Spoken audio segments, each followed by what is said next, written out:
La enseñanza constructivista se basa en el funcionamiento biológico, como lo explica Piaget. Nacemos sabiendo muchas cosas y tenemos posibilidades de saber mucho más de lo que ya se sabe, pero necesitamos estímulos para generar nuevos enlaces de conocimiento con lo previamente estudiado o aprendido. Es decir, si en el pasado conocimos o tuvimos alguna experiencia que nos generó un conocimiento, lo guardamos en la memoria a largo plazo y posteriormente, con el paso del tiempo, al generar un nuevo conocimiento y al tratarlo de meter a la memoria de largo plazo, es innecesario vincular lo nuevo con lo que se aprendió previamente, para que esto no se quede en la memoria perceptual o de corto plazo. En dado caso que no exista un conocimiento previo en materia, el cerebro tratará de descifrar o crear estos vínculos, haciendo del aprendizaje un poco más lento y con el riesgo de que quede en la memoria a corto plazo. Con el fin de contextualizar, explicaremos los tres tipos de memoria que tenemos los seres humanos. La primera es la memoria perceptual. El cerebro distingue y decide en 10 segundos si prestará atención a la información brindada por medio de los estímulos sensoriales. Louis Bretel explica el ejemplo con el registro de la luz. Louis Bretel nos explica con un ejemplo. Este es el del registro de la luz. Si estamos en un cuarto y de repente se va la luz, la memoria y el cerebro recuerdan la luz en la que nos encontrábamos durante 10 segundos y después la olvida. El segundo ejemplo es la memoria de corto plazo, la cual guarda hasta por 2 horas la información obtenida. Esta se da por medio de la repetición. Un ejemplo es cuando recordamos el número telefónico que necesitábamos para marcar en ese momento.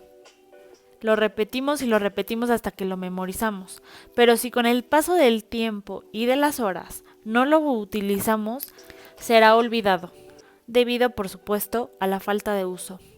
Es decir, el cerebro desecha la información que ya no necesita. Pero cuando la necesita, hace el esfuerzo por recordar y recordar. Ayudado, por supuesto, y como ya lo mencionamos, por la repetición. La tercera y última memoria es la de largo plazo. En esta se guarda la información por siempre. Es nuestro propio disco duro. No tiene límite y siempre guarda y guarda. Esta se da por medio de lo que es la asociación, unificando el conocimiento previo con el conocimiento nuevo. Y si además se le suma a este proceso de aprendizaje lo que son las emociones, existe una garantía estratosférica de que se va a aprender y se va a quedar en la memoria a largo plazo. Al cerebro le cuesta trabajo olvidarse y desechar la información que le generó alguna emoción, sea gratificante o sea triste. El cerebro siempre lo va a guardar. De ahí también radica lo que es el término de represión.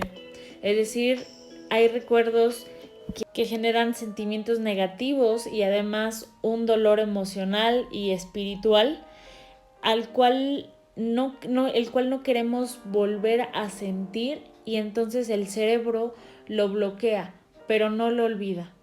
Para recapitular, digamos que el cerebro recuerda y mantiene en la memoria a largo plazo las situaciones que tuvieron expuestas a la persona a emociones fuertes. Al tener este estudio del cerebro y de la memoria, es importante que el currículo escrito, enseñado y evaluado retome y no olvide la importancia de las emociones de los alumnos.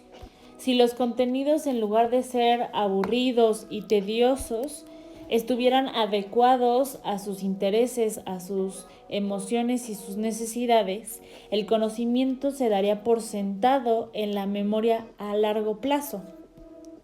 Esto no es únicamente aplicado en los niveles básicos educativos, también en los niveles superiores y pasando la escuela.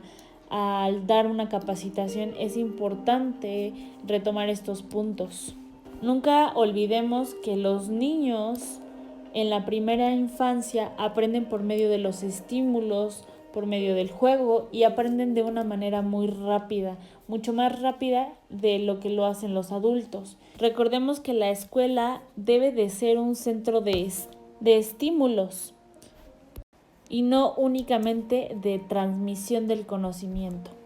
Es importante que los docentes generen en los alumnos, en los discentes, el gusto por aprender. Si el niño desea aprender sobre robótica, hay que dejar que el niño investigue por su propia cuenta y el docente debe de motivarlo, incentivarlo y cuestionarlo. Recordemos que al exponer, al descubrir, al procesar, sistematizar y al exponer, el cerebro trabaja al 90%, haciendo que el conocimiento sea significativo. Sin embargo, si lo comparamos al solamente leer, baja la capacidad de trabajo del cerebro al 10%. Al solamente escuchar trabaja al 20% y al observar al 30%. A manera de finalizar, es importante que los docentes sepan esto para que ellos también generen su propio conocimiento y lo adentren en la memoria de largo plazo, así como también lo pongan en práctica con sus alumnos, así como que también se inculquen en ellos mismos la crítica a su propio método de enseñanza. Por llegar hasta aquí, muchas gracias.